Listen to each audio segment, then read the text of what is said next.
In one narration, which is also sahih, the Prophet ﷺ said, there are no days in which good deeds are greater.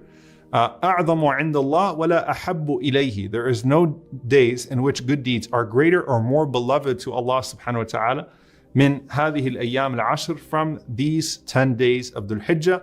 So the Prophet ﷺ says, فأكثروا فيهن من التحليل والتكبير والتحميد. So increase within these 10 days of takbir and tahmid, or tahleel and takbir and tahmid. Now the Prophet ﷺ here is stressing quantity. Of course, quality is important, but the Prophet ﷺ here is stressing quantity in the sense of keep yourself engaged with these forms of dhikr. You can't do that if you're engaged too much with other people. And so take the advice of Ibn Abbas radiallahu ta'ala anhuma and carve out some personal time for yourself. And even if you're around people, lots of dhikr and the adhkar that are familiar to us. When you're walking between places, when we talk about the last 10 nights of Ramadan, we always tell people that even when you're getting up to go get your suhoor or to do something else, keep yourself in a state of dhikr. When I have my hujjaj in Arafah, I always tell them, look, the lines are long for the bathrooms in Arafah, okay? Even when you're standing in line, keep yourself in dhikr. Don't just take a break, say, all right, let me go ahead and just start having a conversation. No, those are precious hours. Keep yourself engaged and busy in dhikr. And subhanAllah, what we find is an authentic hadith that Ibn Umar radiallahu ta'ala anhuma and Abu Hurairah radiallahu ta'ala anhu, that they used to go through the marketplace throughout the first 10 days of Dhul Hijjah. This is a lost sunnah. And they would shout out takbir. They would shout out Allahu Akbar, Allahu Akbar, Allahu Akbar, prompting the people, even as they were in the marketplace, to say Allahu Akbar. Please don't walk into a shopping mall and start shouting Allahu Akbar. This is a sunnah that we take the best from, inshallah ta'ala, for ourselves, to remind the Muslims, remind the believers throughout these 10 days. So when you're about to get into an argument with your spouse or you're in your home, remind them, Allahu Akbar, Allahu Akbar, Allahu Akbar. These are days of takbir. These are days of tahleel. These are days of tahmeed. These are days of praising Allah subhanahu wa ta'ala. Not just the day of Eid, but throughout the first 10 days, the Sahaba would prompt one another and remind one another.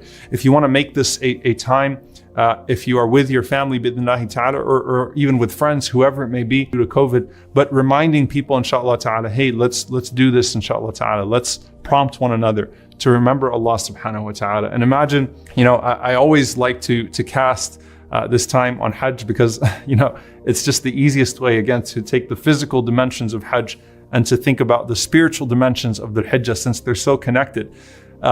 When you're in a bus that is on its way to the Kaaba and you're in ihram, and there are people that are doing talbiyah throughout, labbaik Allahumma labbaik, that is a game changer. That keeps everyone engaged and reminded to keep on doing so. It's just, subhanAllah, a natural function of us that, even if I'm half asleep and I see someone next to me and they're going, labbaik Allahumma labbaik, labbaik la sharika laka labbaik, then I'll start doing it as well. Because that's how we are as human beings. And so the Sahaba were prompting one another with dhikr within these first 10 days. And subhanAllah, we find that this was the gift that Ibrahim alayhi salam taught our Prophet sallallahu alayhi wasallam for our ummah. When Rasulullah sallallahu alayhi wasallam met Ibrahim alayhi salam, since we're commemorating both of them, alayhim as-salatu was-salam, in these days, when Muhammad sallallahu alayhi wasallam met Ibrahim alayhi salam, and Ibrahim alayhi salam said to him, Ya Muhammad sallallahu alayhi wasallam, give my salam to your ummah. Ibrahim alayhi salam sent salam to us. Wa alayka salam, Ya Nabi Allah. He sent salam to us.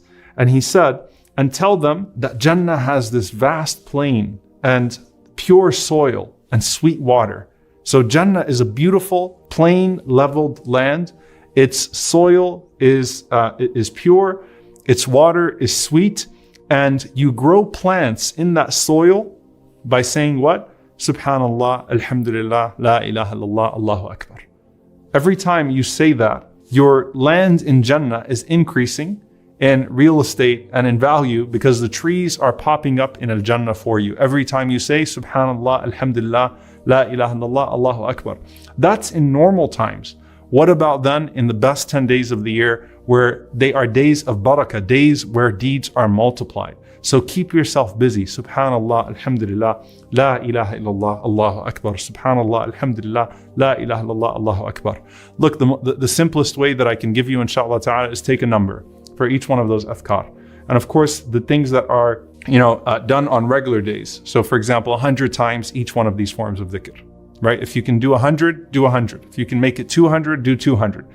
If for the sake of these days, you say, I'm going to make them 1,000 each, inshallah ta'ala, but I'm going to put a number on myself, and then I'm going to try to do even more than that number, bi'idhnillahi ta'ala, then do so, because these are the best days of the year to do so, bi'idhnillahi ta'ala. Subhanallah, walhamdulillah, wa la ilaha illallah, wallahu akbar. Keep on doing so, bi'idhnillahi ta'ala.